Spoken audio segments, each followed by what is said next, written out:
Hi, I'm at the AGM studio and I'm lucky to be joined by Julia Hueckel, Director of Global Regulatory Policy at Coinbase, and Chris Zuehlke, Partner at DRW and Global Head of Cumberland. The regulatory and legislative landscape in the US is rapidly evolving for digital assets. We have the Genius Act that's already passed and the Clarity Act, which is being debated at the Senate level. Julia, can you talk to us about these two pieces of legislation and how they might impact digital asset markets? Absolutely. So the US is known for the strength of its capital markets and derivatives markets, but unfortunately, in digital assets, the regulatory and legislative landscape has lagged behind the rest of the world. So you have comprehensive legislation in the EU and the UK and other leading jurisdictions, and the US is catching up right now.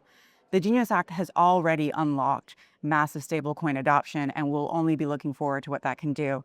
But right now, we really need clarity to pass to provide market structure and clear rules for innovators to build onshore.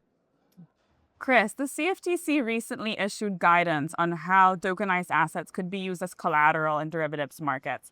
And on top of that, they launched a pilot program for certain digital assets using them as collateral. How do you think, or do you think this is moving the needle in terms of adoption in derivatives markets? Yeah, it absolutely has moved the needle. You just got to calibrate it a little bit, right? Because anytime you make such a material change to the clearing process, and you do so thoughtfully.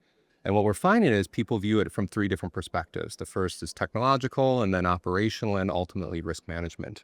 On the tech side, they're debating, what is the right blockchain to choose, right? I think a lot of people want privacy for their collateral mobility. And so we're finding people like to look at the Canton blockchain, which offer privacy.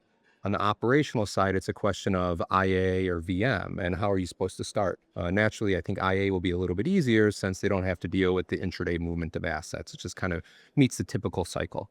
And then on the risk side, people need to think about, how do we handle the liquidation of this collateral? What sort of haircut should we put on these assets themselves? But I think writ large, seeing that these conversations are happening at a detailed level is a strong indication that the needle has moved for a number of these organizations, and they're working on these problems today. Thank you so much for being here.